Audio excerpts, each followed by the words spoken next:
everybody. Welcome back to the Top Shelf. I give this enthusiastic intro every single time, and Alex laughs at me the second that I start, even though he's stoic the moment before. We've done this 15 times, and he does it every single time, and I don't know how I could ever just avoid it. I don't know what it is. It's not you. It's that there's always a little pause before you say anything after the countdown is gone, and it always makes me want to laugh. I don't know why. Before I go into host mode, It's just like, there's the dead silence, and then, hey everybody, watch Alpha. Watch Alpha.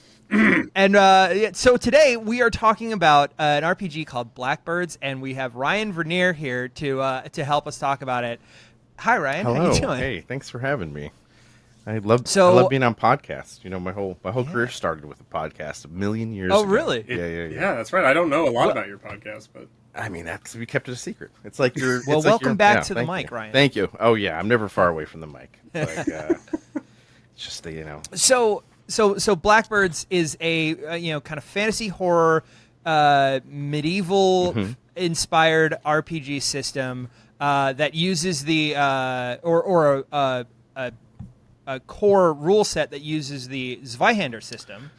Actually, and it's that is true historically. When we Blackbirds is sort of like a gothic fantasy role playing game that is based in history, but is obviously a work of fiction. And I would say in a lot of the ways that like worlds like Westeros take their cues from history, just to sort of create a sense of time and place and cultural identity to the different lands and peoples. We follow in that tradition for sure. And initially, now several years ago, the idea was that I was looking for a game or a system that would sort of support my homebrew, which is like always the story, right? It's like I had a homebrew, I didn't have a system. I was sort of ham-fisting it in with, I think it was like Pathfinder and then Dungeons & Dragons. It just wasn't working out because I believe like the mathematics of a game system are sort of like the notes or the instruments really of a musical composition. If they're just not the right mix, you're just not going to achieve the sound you want in like a weird way. Yeah, I like that. Yeah, you're not like putting like a harmonica in like Sisters of Mercy. Yeah, I don't think anyway. More tambourine, but like I mean maybe that could work, but like so we were just struggling, and I started looking around the internet for game systems that might work for us. And I initially was like, oh yeah, I remember playing Call of Cthulhu back in the day, and I like D100 systems because they're very intuitive to new and old players. Because narratively, it's like, if you're like, hey, I want to jump from this train car to the next, and I say you have a 28% chance to do that, everybody is like, oh, right? But if I say you have a DC 15 chance to do that, that doesn't mean anything, right? The scale, right. Yeah, you and with the prevalence of D&D, people are like more understanding of that. But I love the lie we tell ourselves of a world where you can be absolutely perfect 5% of the time. And I was like, God, that seems high. D20 is like really common. 5% of the time is really high. Like a nat 20 is really common. Yes, and so we there was a lot of mathematical considerations, but ultimately I was like, I just want to buy a product off the shelf. I'm doing a homebrew. This isn't even a professional product. It's just me entertaining my friends. And Zweihander seemed to fit the bill as sort of like an old school revival Warhammer Fantasy Second Edition thing. And and so I acquired it, and then just through social media started talking to the creator, this guy Daniel Fox. We hit it off. And I said, like, can I maybe just like, look, I'm a professional writer, working in TV and film and games. Can I like maybe get a crack at creating an IP that you could use? Because Zweihander at the time didn't really have a world. And I was like, well, maybe I could be the guy who does that. I wasn't looking to make a ton of money. I was just looking to have a lot of fun. Yeah. And he basically said yes very quickly without getting into the weeds. The project became its own thing. We were like, we want to change a bunch of rules. I had my own team. He was developing the next iteration of Zweihander, the reforged iteration, and very graciously was like, hey, I'm really excited you were inspired by Zweihander. Do whatever you want.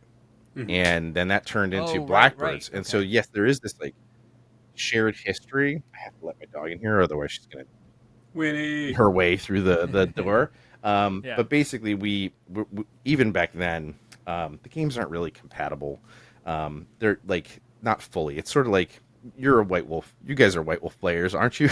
Yeah. Stupid Yeah. question, right? Which So wildly, as of the other day, Yeah. White Wolf is back. Somehow it's come back. I've heard. Somehow Palpatine has returned. So I am an ex White Wolf employee. So Yes. it's kind of like trying to smash like Wraith the Oblivion with Mage the Ascension. It's like it's all storyteller system, but they don't really jive, right? Werewolf sort of had this issue with Vampire the Masquerade. Yeah. And so Blackbirds and Zweihander had the similar thing. Back then when we had the same publisher, we were like, oh well, maybe that's a completely okay approach, is to have a bunch of different game lines that sort of are based in a similar system but aren't wildly cross compatible. Right. And so let me let the dog in. Yeah. This podcast just constantly gets interrupted by animals. Yeah. Yeah. Pretty Pretty soon, I'm just gonna have like a bird fly in the window, and My cat interrupts the the fucking thing all the Disney transformation will be complete. Excuse me while I drink my drink on camera. So unprofessional. But yeah, I'm sorry for the history lesson, but No, this is exactly what we want. okay, Yeah. good. Well, so and we can go back to We like, didn't what do this happened. because we weren't interested No, in I know, RPGs. I know.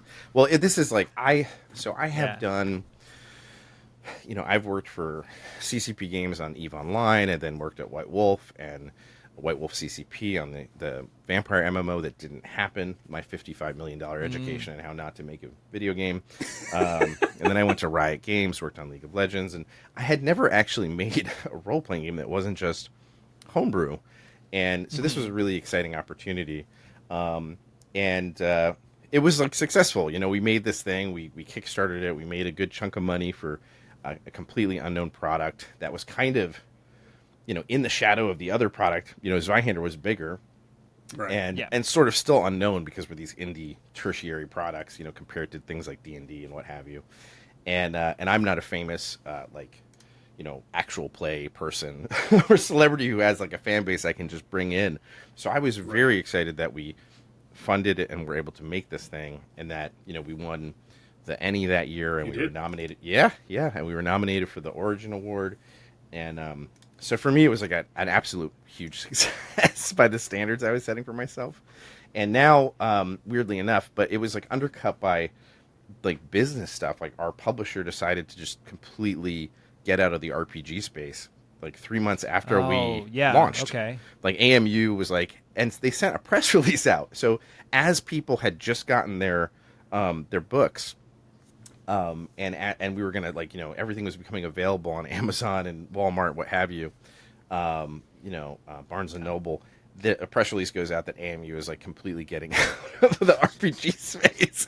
So it was like putting a gun like in our mouth. Yeah. Because role playing, game enthusiasts, they want to feel like there's going to be a line of products. They're like, they don't want to give you, $50, $60, $70 and then be like, even though the book is 700 pages long and it's effectively 3 books in one, a player's handbook, a monster's manual, and a dungeon master's guide, for lack of better terms. They don't want to sort of go, oh, this is already dead, Yeah. It is kind of like refreshing to hear this from like a different tangential part of the industry from where we were when Geek and Sundry was going through closing down as we were trying to do LA by Night, and that's why season 4 and 5 are on the World of Darkness channel, and 1, 2, 3 I think are on the Geek and Sundry channel. Yeah, because as we finished up, what was a successful season, all of a sudden there was talk of the channel not being around for the next one. Yeah, exactly. Yeah. It's really difficult. The business and the way it affects sort of fans' expectations can be really devastating. But this is just the nature of business and these industries. The thing that impacted our publisher was not that we didn't successfully fund our product. In fact, the very tiny RPG department over at AMU was always profitable, right? It was the price of paper going up in China at the time that just sent a panic through the company where they're like, shed everything that doesn't make us millions instantly. So that was the response. So you just get swept up in some sort of executive decision where they're like, we can cut these, but it makes, unfortunately it's a little, I'm a little, dude, I'm like a Gen X, angry person from the 80s. It's just like, look, some executive somewhere had to make it look like they were doing something, Yeah, exactly. It's like, I got rid of those RPG losers. They only made us a little bit of money. It's like, okay, it's like, sure. I don't know, but I hope it helped their career. But yeah, now it's more like, I'm going to do this for myself. Yeah. So Blackbirds is now, solely in the control of my little tiny indie print company called Black Triangle, and Black Triangle is going to do another Kickstarter in September, probably September 25th, to launch the next big Blackbirds project. And so it's as long as I am alive, the game is not dead. It may take us some time to deliver product, but it's always going to be very high quality product. And so we think it's like, slow and steady wins the race. Totally. So, Alex, you've been telling me about Blackbirds for a long time. Yeah. What got you hooked on this as a system and as a world? I've always been in my fantasy RPGs and book series and things like that. I've always been much more of a fan of like a low magic world and like a dark fantasy world. It's where I love to sit. It's where I would much prefer and when I run D&D games, I prefer to kind of, I've run one. I liked to go more that direction and deal with the more like darker aspects of those worlds. And then I met Ryan at a mutual friend's birthday party, a number of years ago, and he was telling me about this game, and I was like, "This sounds awesome." And I also love D100 systems, just because they make sense with my brain, and I like the way they work, and I'm a slut for a table that you roll on, and give me a critical wounds table any day. Yeah, and right. So I was very interested in the game, and then Ryan was gracious enough to invite me to his house, and he ran the introductory little story thing for me, and I immediately fell in love with the game. I loved it. When I say this, I mean in the best possible way. It was crunchiness that I was missing in my other RPGs that I love very much. And by no means is this like an exceptionally crunchy game by the standards of some games that are out there. It just had a little more that I was looking for than like 5th edition D&D or anything like that. It was a little more. There were a little more nuances to the rules and like little things you could do, and I really wanted that. Yeah. So, that's by design. Yeah, that was by design. I mean, and I don't want to cut you off. I'll be really quick. It's just the idea that Blackbirds is a crunchy game, but in the same way that League is crunchy. It's that it's really easy to play, and it's very difficult to master, become an expert, right? And the idea is that there's really great shocks on the system, meaning that you could buy Blackbirds and sit down and go, I really want to run a very spooky, eldritch horror, like medieval fantasy inspired by things like Berserk, right? And all you really have to understand is how a D100 works. Now, if you can roll a D100, more than half of our system instantly, right?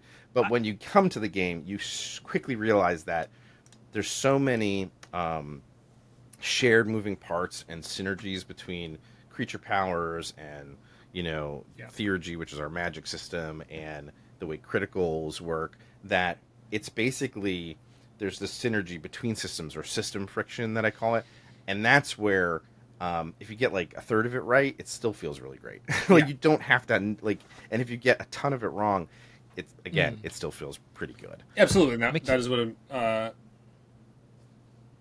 mechanically, I think it's like really interesting how it's amazing how people don't realize how a D100 system is so familiar sometimes and so common. Like if you go back and play video games that are based on the older Baldur's Gate stuff where you're playing 3.5, and that's what really lets you know how uncommon that system really is, when it feels so strange to step into the world of a D20 system in a video game. Yeah. And then you think about something like Fallout, which is using VATS and using percentile for hit chances.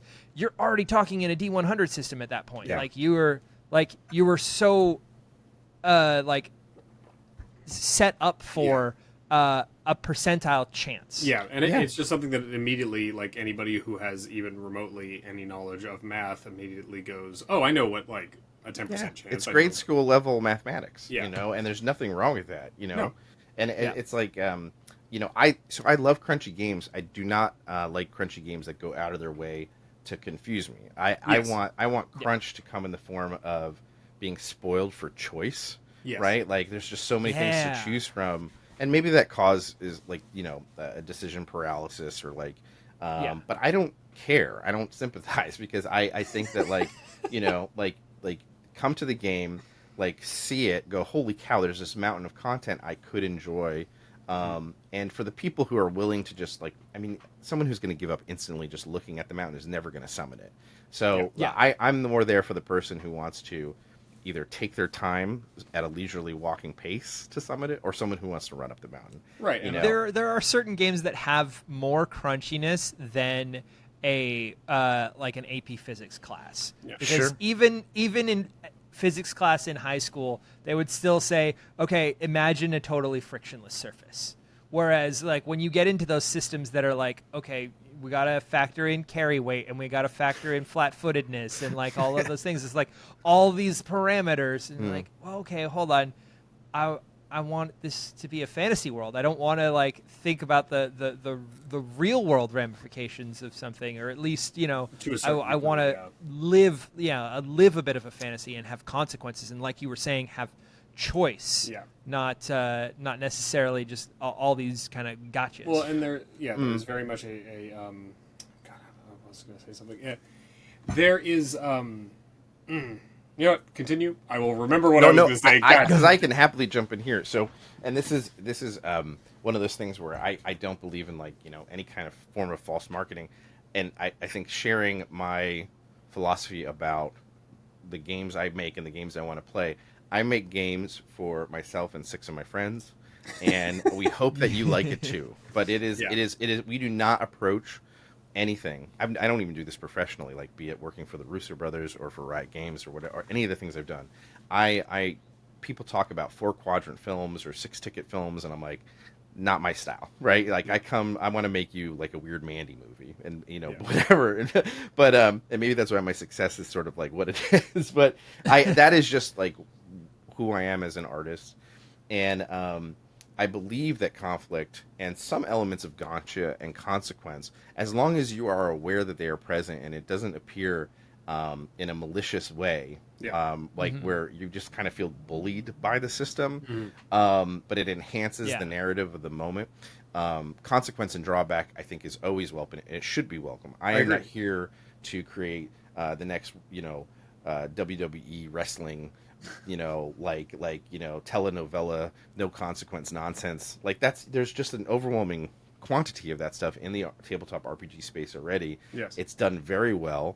It's done by charismatic people. There's a gajillion rules-like games that are awesome, and there is actually, like, this lacking. There's a huge empty space, which some might say it's because gamers don't want it, but I would argue it's just not been done very well. Because it's like, you think crunch, you're like, oh, it's GURPS, I hate it.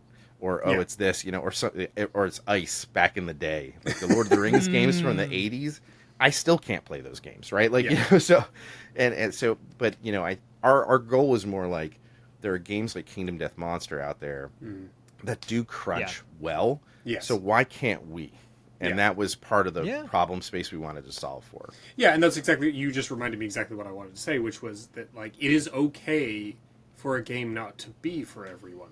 Yeah. It is fully okay. Like, it is not meaning that we don't want people to play the game. We're not welcoming people to play the game. But a game may not be for you to enjoy because it's just not the type of game you enjoy, and that's totally fine. And no one is being mean. No one is trying to exclude you. No one is doing anything like that. It's just that you and this game don't vibe. There's so many games in the world that I do not vibe with and do not want to play, and that's totally fine. Like that's why. So, and you know what, you know, gosh, I was terribly bullied in high school and so on.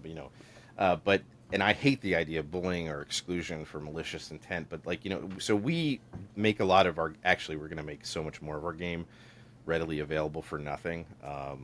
There's going to be huge chunks of playtest material that is ultimately going to be the next iteration of the game, 1.5, and it's going to be on our website. Like you can just, it won't have pictures, right? And it'll be in flux and editing, but it'll be like ultimately like hundreds of pages of game content you could just for free, because we want you to be able to you can come over to the party and eat the hors d'oeuvres and sample the drinks and listen to the music and decide it's just not for you. So you are invited, right? Ultimately, the choice to not be invited is your own. You will uninvite yourself, but ultimately the door is open for you to make that judgment.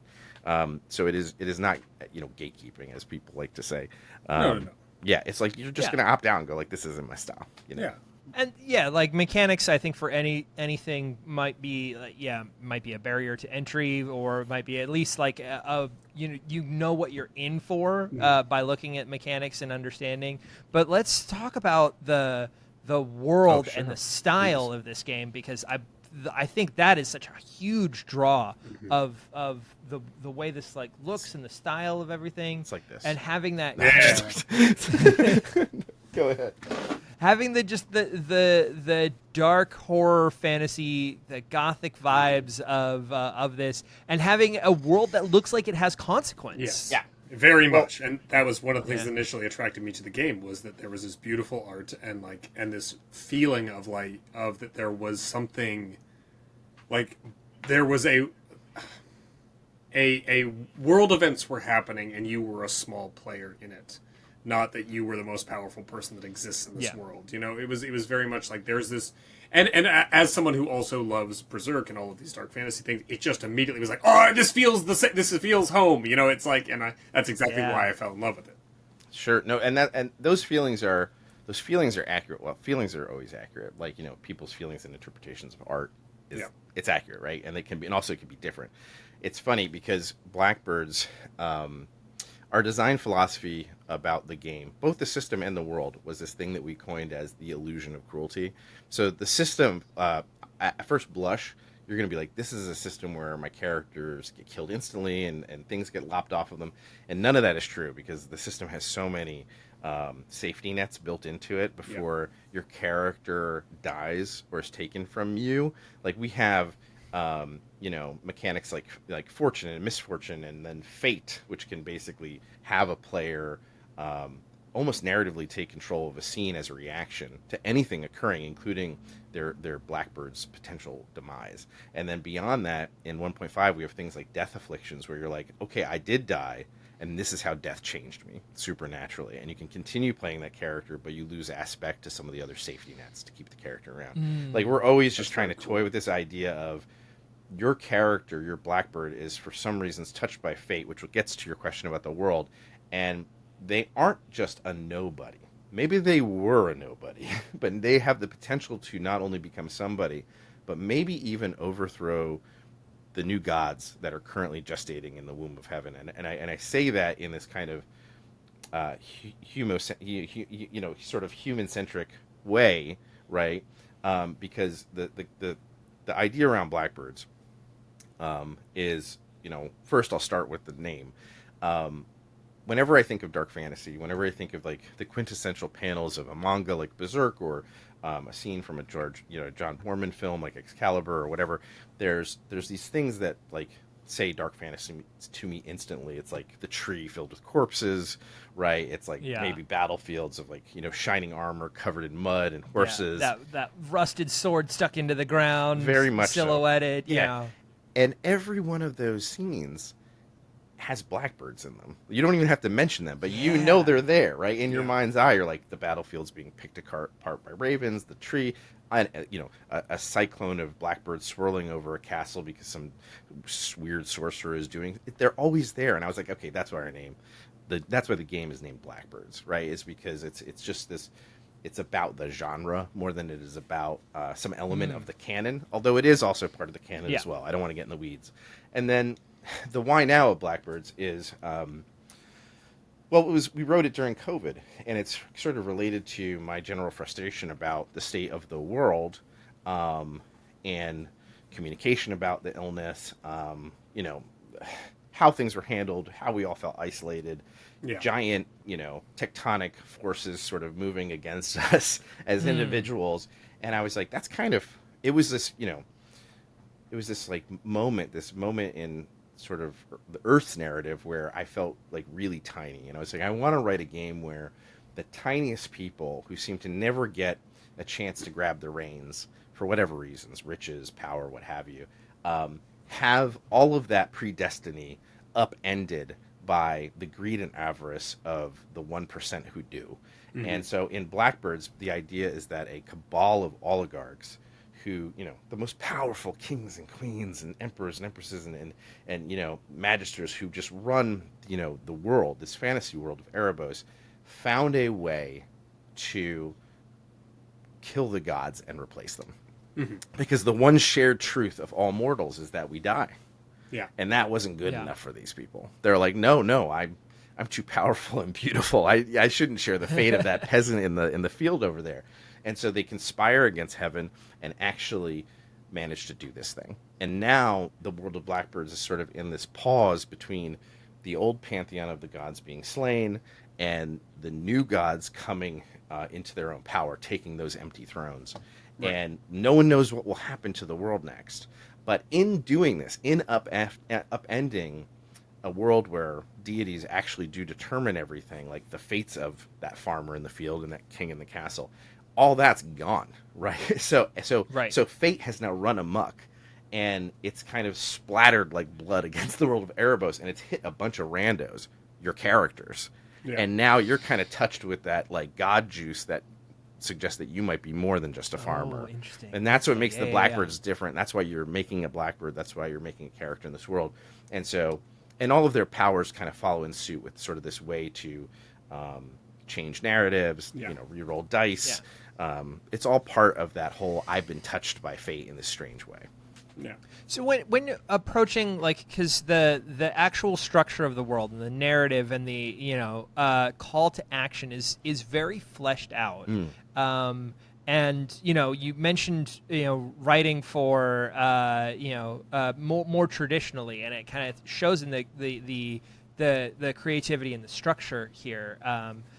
So when you're writing something that is going to be handed off to a storyteller or a game master or a fate weaver, how do you make sure that you are giving them enough free reign to kind of tell any story, and versus how much to actually kind of build a world that has a certain story to it or a certain beginning point? Sure. So that's a great question. Ultimately, it's born out of my not having ever cared about a Mordenkainen ever, or what the politics of Waterdeep were, because none of it seemed to matter, right? Because I think D&D prides itself on at least marketing itself as the thing with which you can make anything, which is not true, right? And I mean, you come to it, there's a certain level of whimsy, and people have very skillfully forced that thing into different shapes, but it is not a perfect toolbox for anything. No. That's GURPS, which nobody seems to enjoy for whatever reasons, except me. I love Steve Jackson. I apologize to everybody. So we created a Why Now, and so if D&D is sort of like a diner filled with all your favorite comfort food, we're like a Michelin-rated restaurant that has 3 things on the menu. And so yes, there is a tonality that I think you would not want to defy with whatever story you want to tell. So its tone is more dominant than canon, right? Mm-hmm. Like, so you could like so if you have some moody Shakespearean, Gothic, story you want to tell in a medieval game, you could just ignore all of the canon and use the Blackbirds game system head to toe to tell your tale, and you'd be fine. But I think it's really an issue of tone, not system. Now, if you're someone who comes to the game and it's like actually, I'm just looking at the weird thing that my computer seems to be doing while I'm on this call with you, because a graphic has emerged, and I'm like, are we overheating? Oh, it's an old school '90s virus just popping up. It kind of felt that way to me for a second, so I digress. But basically, yeah, if you want to come to the game and you want to tell a story that feels like canon, which it is, every table is canon, right? It's you and your friends are part of a secret story that only you know, and it is true for you guys and and gals and everybody there in between. Please enjoy that. But we basically break the game up in this modular way where the oligarchs who are transforming heaven, we feature several of them in the core book. And each one kind of has a tone and theme to its villainy.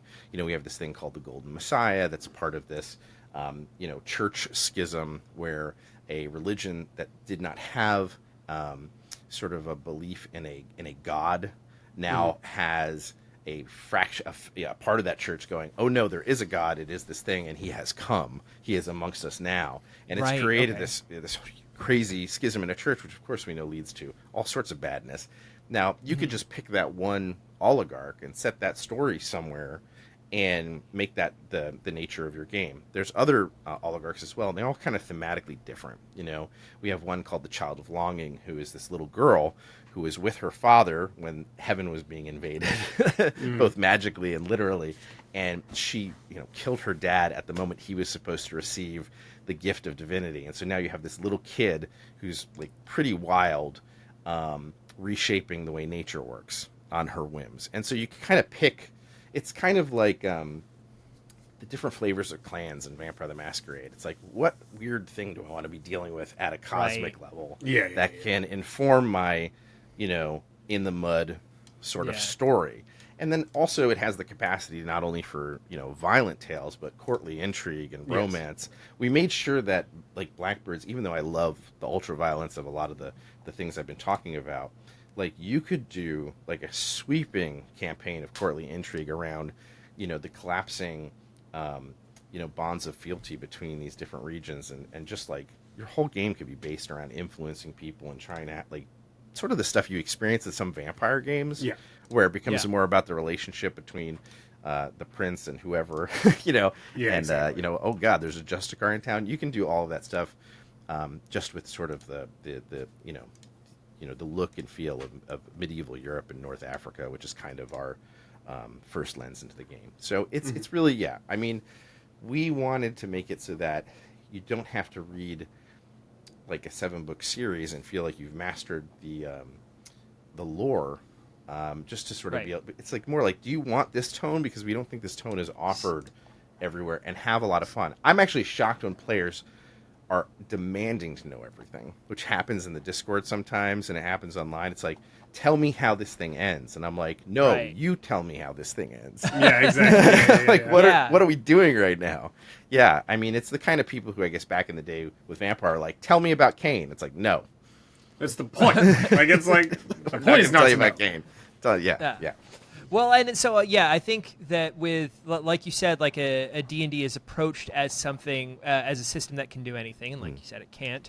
But there is a real problem with how ubiquitous D&D has become, and how many people want to play, and how many people want to play it differently. Yeah. Where it's hard to get a table together that all want to play the same way. Yeah. You can all kind of end up playing the same way, but there's not enough in D&D to inform everybody how this game is going to run, and a storyteller or GM has to be very, very good at articulating that. Yeah. That requires a lot of skill to do that, and even then, your Venn diagram only overlaps so much. And so having a game that has got a more defined tone, in a weird way, actually like takes that stress off the storyteller, and lets because the world does part of that. The world sets the tone. The book and everybody goes into this with a certain expectation of what kind of story you're going to be telling. Yeah. I mean, and that's look, I'm one of the most proud moments of my life is when I got a healthcare card that said White Wolf on it, and so I cut my teeth with the idea that you should have a specific point of view, right? And your game should be about something, and right, and Vampire was about, greed and the parasitical nature of power, right? And I was like, yep, sold. And I had come out of the same, gaming pipeline that was created back in the 70s and early 80s, which was you play D&D as a kid. The memories are wonderful, but the stories are terrible, and you don't know why you have this flaming sword or why you're killing this poor dragon, and you're just doing the things because they're the things. And then eventually some of that table will quit role playing altogether, and they'll be like, I'm going to play a sport and kiss somebody, and you're like, God bless you, more power to you. I hope it all works out. And and then the remainders were still sort of craving this fantasy escape. Discover, one of many games, Cyberpunk back in the day, or Call of Cthulhu, and other things, Palladium, and those are all defined places and spaces. And I just felt that, so that just connected with me on a really deeper level. And I always knew that those were the kinds of games that I would ultimately make. But I like what you're saying is like, it's like everybody knows what they're getting into if they're going to play Mothership. Right, or the Aliens RPG, or any number of fantastic, or like a Warhammer thing. Sci-fi I think gets that a little easier. Whereas within medieval fantasy, it's like both Robin Hood, Men in Tights, and Game of Thrones are medieval fantasy. Sure, well, sure, yeah, but I mean that's why I say it's a decision about tone, right? Like pick up Blackbirds because you want your tone to be a certain thing. Blackbirds is not without humor. Right? I think the best jokes land in the middle of some really tragic shit. Like that, like when you need to laugh the most, right? Like, there's a scene in Game of Thrones where they're all stuck on that island around the frozen lake surrounded by the dead. Yeah. Like the rock gag is a joke. You know what I mean? So it's just like, it doesn't have to be zany fart, unicorn, powder jokes all the time. It's like humor has a place even in dark fantasy. So I just want to make sure people don't think that we're saying this has got to be D&D. You can only listen to the discography of Tool and High on Fire and nothing else. Like that's not what I'm saying. But yeah, it's like it's opting into a certain tone, because D&D does Men in Tights super well. It does not do Game of Thrones well at all. Yeah. Right. So we wanted to sort of help with fixing that, and but also because I love world building and I love writing, we weren't going to skimp on the why now and the narrative incentivizations of like why you want to play this game, and then also have our systems loop back into those themes, right? Because we're like, we are going to be a specific sort of meal that we're preparing for you, so it is okay for our mechanics to reinforce sort of the mythology of the game. Yeah, no, I fully agree. That makes perfect sense. So within this, we're talking about like where the influences of the world come from, and you've got a whole like beautiful set. Again, I was talking about the art a little bit, but like the set of kind of like of creatures and and playable characters, and like the fauna of the world. That has been built out. Can you talk a little bit about where those kind of inspirations come from and what the style really is? Yeah, no, absolutely. Like so, and again, like I don't want to like bag on D&D all the time because it's ridiculous, and I'm like friends with those people, and like Tim Cast, the guy who authored Magic Missile, for goodness sakes, has slept in this house before. But like, I have his dice over there.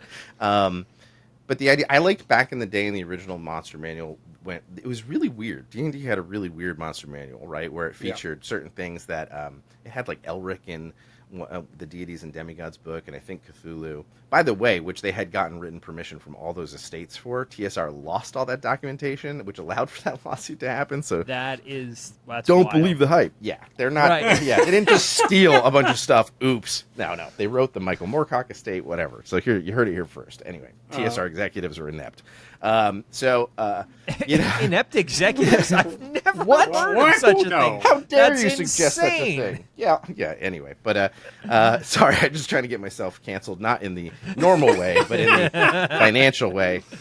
Living in LA, this is great. But yeah, so I went to a touring exhibit at the Getty Center, and it was called I think it was called Beasts or something, and it was a bunch of medieval grimoires and bestiaries. I went to that too. Yeah, I went like 7 times. Yeah, it was and, amazing. Yeah, and I took a bunch of pictures, Wow. and there were these actual grimoires, illuminated, illustrated text featuring all these myths. And by the way, these books were not just grimoires; these were spell books from private collections. Yeah. And it was just like branded as like Wow. look at the monster pictures, and it was like. Yeah, it was like the Necronomicon was there This is basically. more. It's Oh, yeah, by crazy. far. It was like, how does the Getty go? Like, well, we shouldn't tell them that this book is made out of human skin. Yeah, but right. you know, just like it was super creepy It'd be and awesome. fun if there was a interactive element where they were reading these spell books out loud. No, so I am like wildly agnostic, but also not trying to tempt anything. So yeah, let's not do that. And so, but the creatures were so strange and awesome, and I said like this would be great to channel into recognizable mythology and folklore, and then reinvent it, because the world of Erebos, even though or the continent of Erebos, the world is just called the world, right? It doesn't really have a name. When people refer to the world, they say the dragon that is the world, because the canon is that people think it's a dragon tied in a knot. They're like, that's what the world is, because it's a medieval setting. The continent of Erebos is very much a European parallel, because in world building, I think it's best to make a thing slightly recognizable and familiar. Yeah. Like, oh, the Azul Sea, that's kind of the Mediterranean. Like, oh, Chrysius, okay, that's kind of North Africa. And I said, all these places have amazing myths.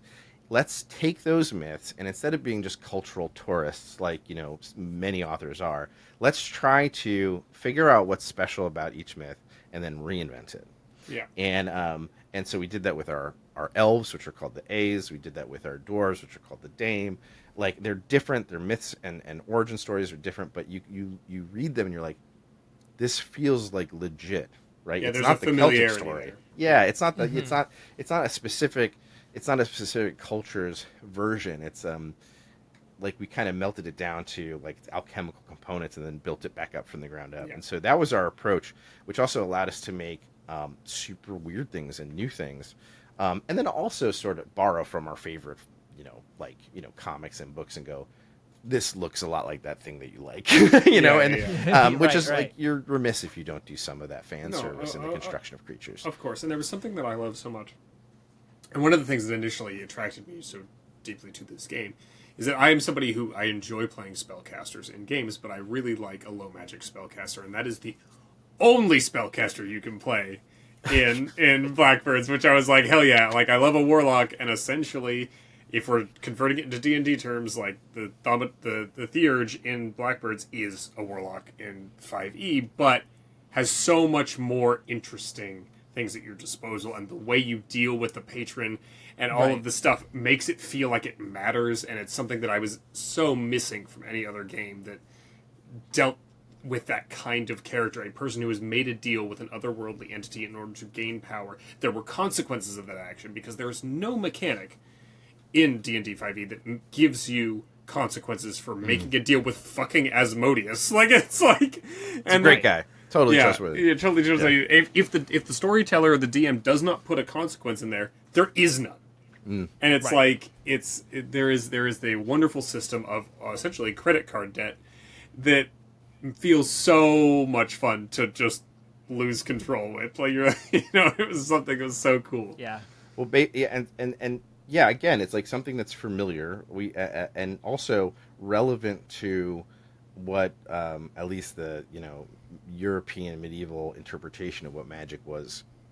Now, there may be other forms of there are already, and there may be variations on how theurgy is used and interpreted by different cultures.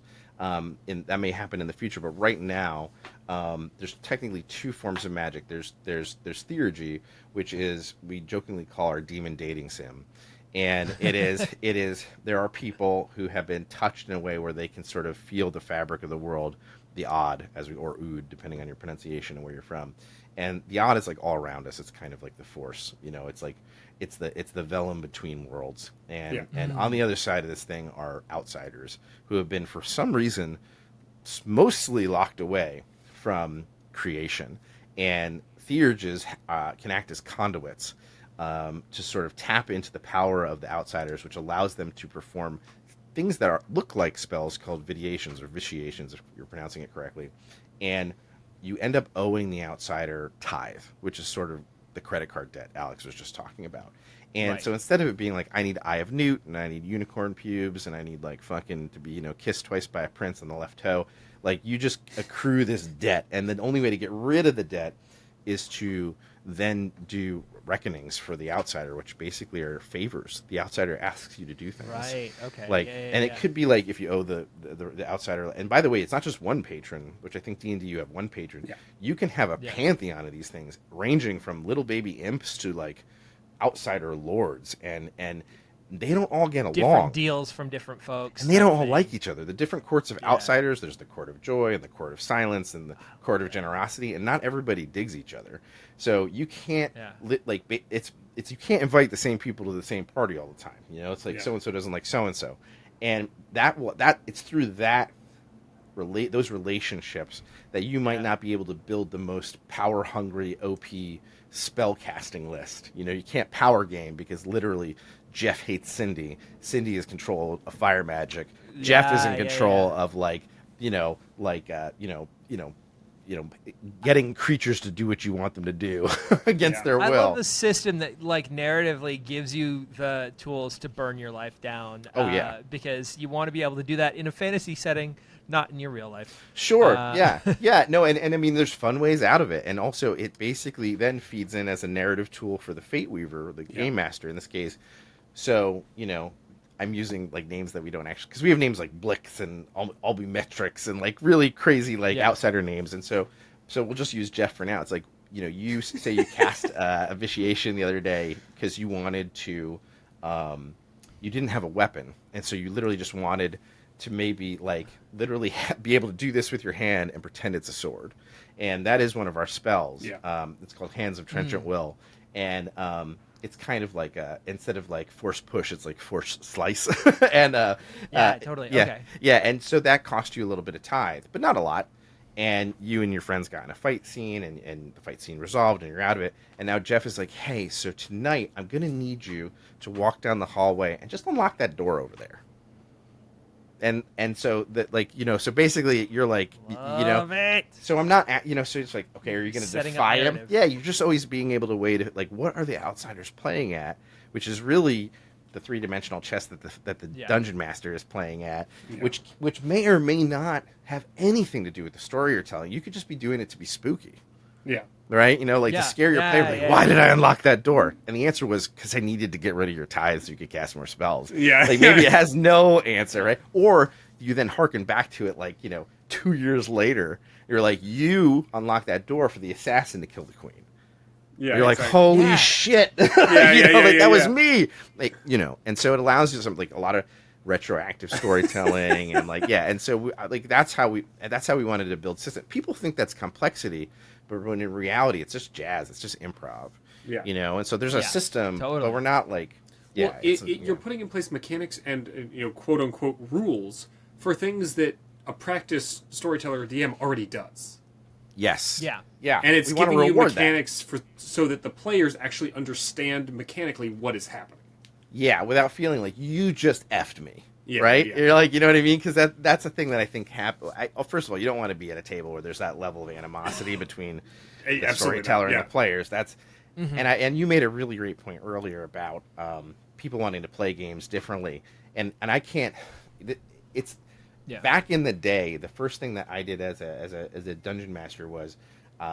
We didn't have a thing called Session Zero yet, but we kind of invented it, which was we're just going to see what everybody's about.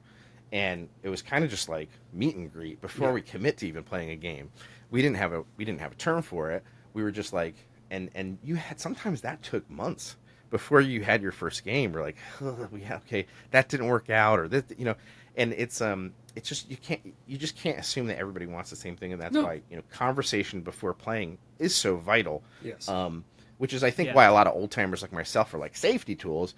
We kind of make faces, even though that was a safety tool. That was like, that is the primordial safety tool of all safety tools. It's like, actually, let's just figure out like, do The we vibe check. vibe, right? Right, And then yeah. on top Well, of it that was- vibe, what's a hard no? You know, we were having those conversations Right, back in the and day. but it was also a time where so much of these games were played by people who were already established friends. Oh yeah, And you had been friends for a long time, and then you're like, we're playing this game, you know, and so you already had those checks and balances with there was each no other. internet. Yeah. There was no internet.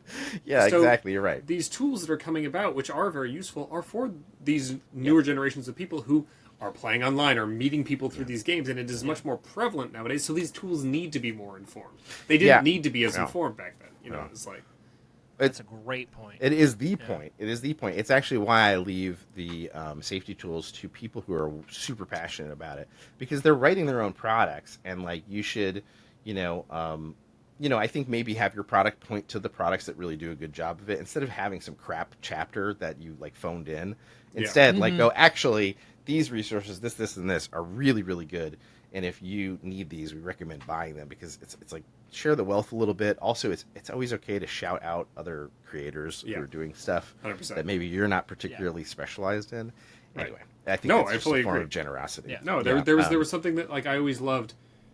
It not necessarily informs in terms of session 0 or safety tools, but like when I was in high school and I was first getting into the 40K universe, the Warhammer 40K, and I was first learning about that.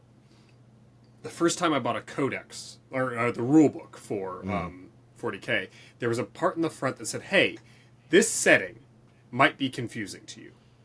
If so, watch these movies." Yeah. And it listed like that's Event cool. Horizon and like all Yeah. of these movies to be like, this is that kind of the vibe we're going for here. Yeah. And I always thought that was so cool. I was like, that's great. That immediately gets somebody to understand like what you're going for. Just go watch these things. They'll give you an idea of what we're doing. Then you can come back and understand it a little more. We're doing the same thing for the next Kickstarter, the one in September, which is called Heavy as the Crown, and we're going to have a movie list. We're going to have a movie list and a music list, and I think we're just going to try to do, again, these are things White Wolf did as well. Yeah. And I think like it's good to do this to just sort of like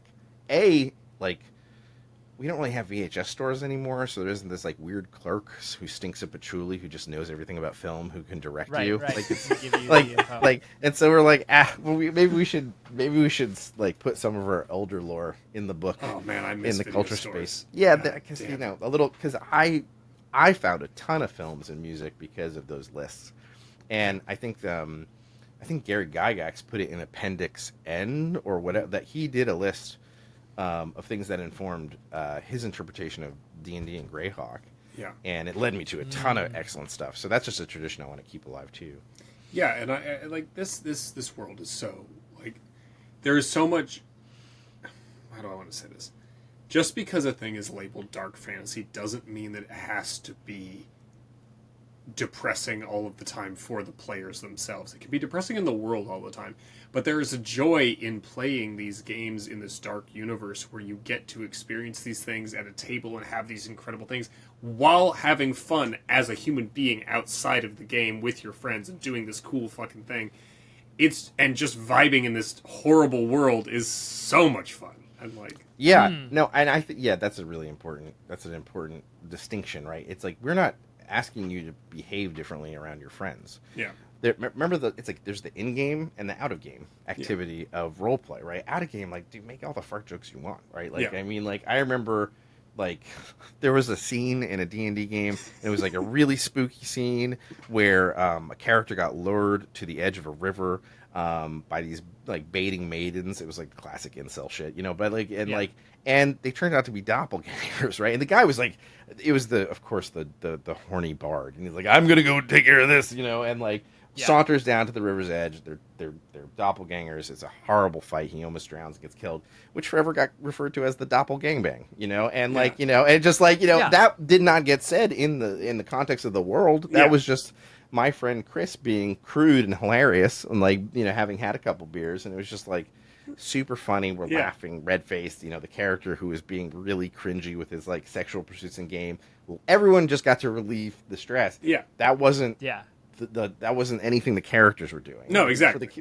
They were fighting for their lives. Right? I always think that's interesting because, like, and especially with us doing Private Nightmares right now, there's 3 layers to that because there's the in-game, there's the above the table and then there's the audience Yeah. who then layers their own Yeah. layer of horniness on top of everything. Oh my god. Yeah. I'm too Danny Glover for this. I'm like, I'm getting too old for this shit. But yeah, it's just like, there weren't Fox kids when I was around. But yeah, like, look, to each their own. I mean, I think, yeah, but people have to remember it's not the one thing, it's the many things, right? Yeah. And yeah, I mean, I just personally believe that worlds that need changing or fixing or healing or fighting for or are more inspiring to be a part of. That's just my personal taste for me and the 6 friends I made this game for. I'm not here to like shit on people who are like, my game, we have a fantasy diner made out of toadstools and we write love letters to each other, which is like my friend Pendleton's game. Literally, that is their thing. They're like, we have to come up with new recipes and flirt with each other. It's like, God bless you. All the gods bless upon your house. It's just like, but it's just not my thing. You probably don't want to do that in Blackbirds, but like systematically. Right, yeah. But there's other designed systems for this. Yeah. Yeah, it's just, I think, and also like sometimes you're in the mood for a really spooky story, and other times you want lighter fare, and that's why there's like a bunch of different games to play. Yeah. Like I think that actually brings me to like a point I want to make, which is just the brand loyalty problem in tabletop games right now. It bugs the shit out of me. Like, right? It's like they're tissues, people. They're not Kleenex. You're not blowing your nose with a Kleenex. You're blowing your nose with a tissue. And D&D just being the 800-pound, billion-dollar, super corporate-backed thing dominating the space, it's just like, it's not making it harder to succeed. It's like making it easier for independent games to succeed.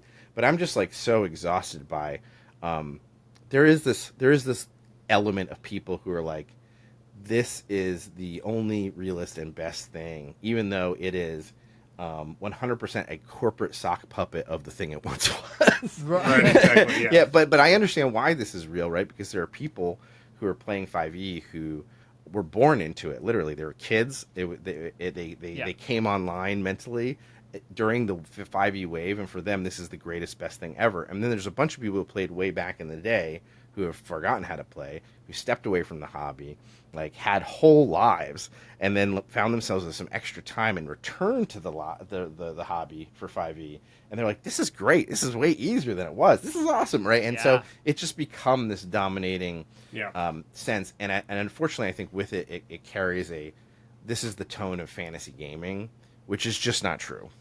And so we're just trying to shake that up a little bit. I mean, I know there's going to be people who are always like, I hate edgy content, and I'm like, okay, so that's fine. Like, hate edgy content, but I don't buy it for 1 second. I think you watch Lord of the Rings. I think you watch a bunch of other things that are edgy. So, but it seems to be kind of like a T-shirt slogan in the community right now that I don't totally grok. Right. No, neither do I, and that's why I like, out of all tabletop games I play, and I play a fair amount of them, I play D&D the least.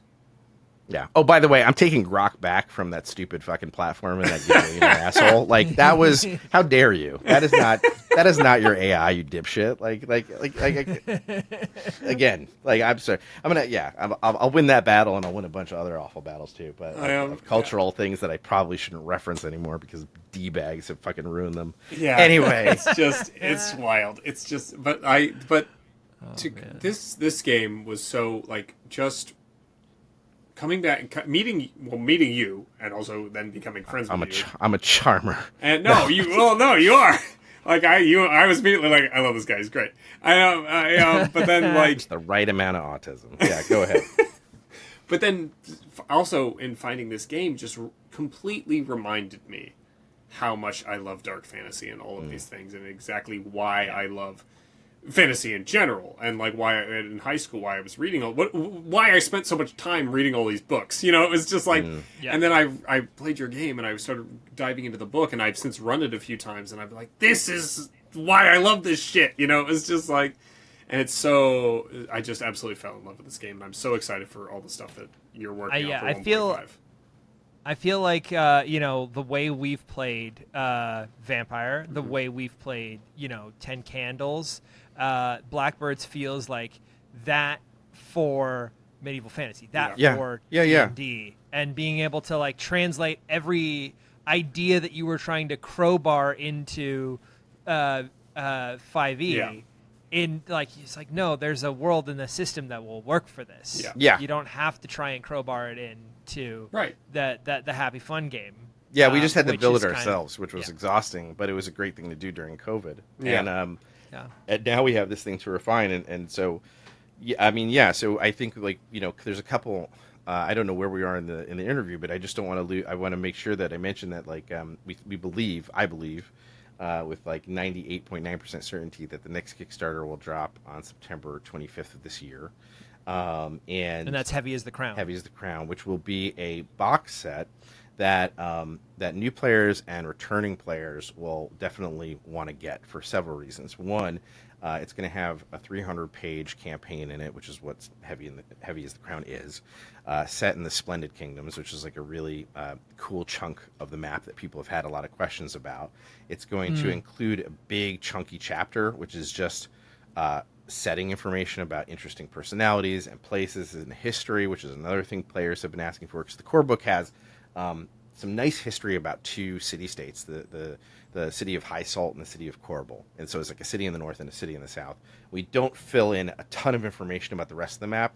We do it in sort of a Dark Souls-y kind of way, where each entry kind of has a couple things in it where it teases out this history, but you would need some YouTuber to compile it. And you could, because it's not chaotic. It's right. Well, we did that because as an homage to the Dark Souls things. But now people are like, "Yo, Yeah, I was do gonna that." Say, like That's Alex great. will also jump on for Dark Souls as well. But basically, everyone was like, "We think this is great. Keep doing it. However, please write us these big chapters that are just like, tell me more about this. Tell me about Garia. Tell me about the Splendid Kingdoms. Tell me about Vichy."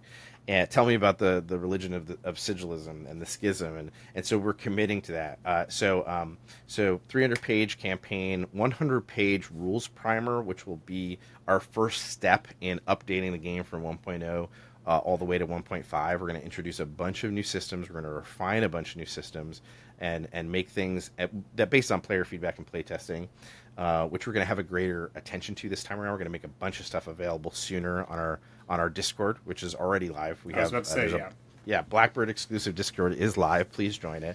I'm in there. And our own and a website, which is probably going to drop the week of this recording, but I don't know when the podcast will actually come out. Because there's a new Discord, because ultimately, we are part of like the AMU family of games, but Zweihander is very much its own thing. It's a different company.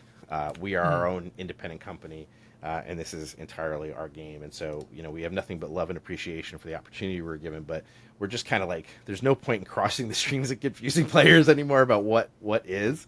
And so we just figured it's like, okay, we need our own Discord. We need our own website, just to help direct people to all of the available products. But also in the box set, which there will be like a standard edition, and there'll be another collector's edition. We had this thing called the Servant of the Gods edition. So cool. Which Alex has somewhere. It's like this enormous grimoire version of the book. And so we're gonna do that. So we're gonna do two versions. One will be like really affordable, and the other one will be like, you're a very invested player and you want to own this thing. And I'm trying to think what else. Unlocks will probably be unlocking 3 new oligarchs and their servants as part of the Kickstarter campaign, and I'm going to position those unlocks in such a way where I kind of hopefully almost guarantee that they get unlocked, and as they are unlocked, I'm going to make them available immediately. Right, okay. Oh, like great. as a PDF. Wow. So it's like boom, the Yeah. second these things are happened, it's like it's just going to show up with art and everything.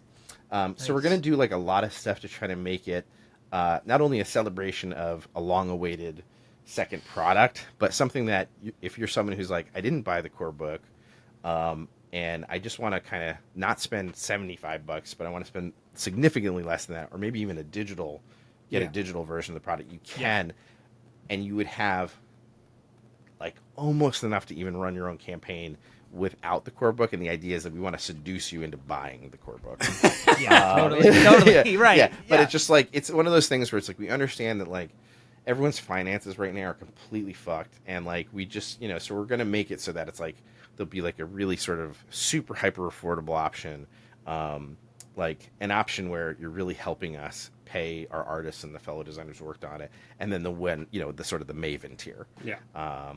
But it's going to be really cool, and there might be some surprises in the Kickstarter as well, like printable miniature files for certain things, and like Francesca Baralda is going to return, the amazing cartographer who does our maps. Oh, the maps are. There's going to be a I have ton of one. add-ons. Oh, it's so good. Yeah, they're really good. So, and like like all of the cards and tokens and all that kind of stuff are going to be readily made available again. So, yeah, we're pumped. So please join us on the Discord. Yeah, I'm in there. There's a bunch of I remember looking at it right now, and there's a bunch of people I know in there. So like, it's growing every day. We only launched it like a couple days ago. So I'm like, I woke up and it was like, there are 20 people in here. I'm like, awesome. Now I'm like, there are 80 people in here. I'm like, oh, okay. Yeah. All right, let's go. Awesome. Yeah. All right, cool. Yeah. Well, yeah, I cannot wait to check out the 1.5 edition and see everything that comes together for that. It's an awesome world. Yeah. Great mechanics and straightforward, but also the right, like you said, Alex, the right amount of crunch. Yeah.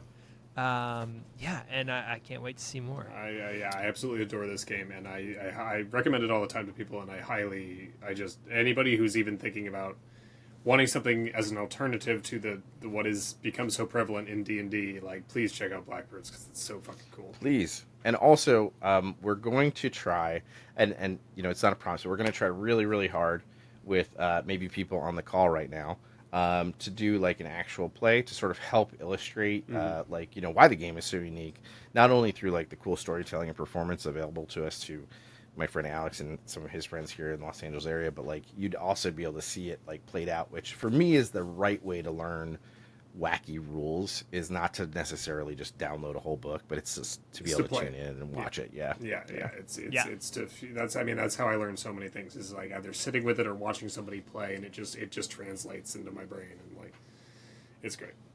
Yeah. And if you guys are curious, you need one little more sell on the game, go check out the Improv RPG playthrough that had a bunch of our friends, including Mark Meir, Abria Iyengar, Becca Scott, Ash Minnick, all players who did like a 3-hour run of this game, and kind of showcased what the game is.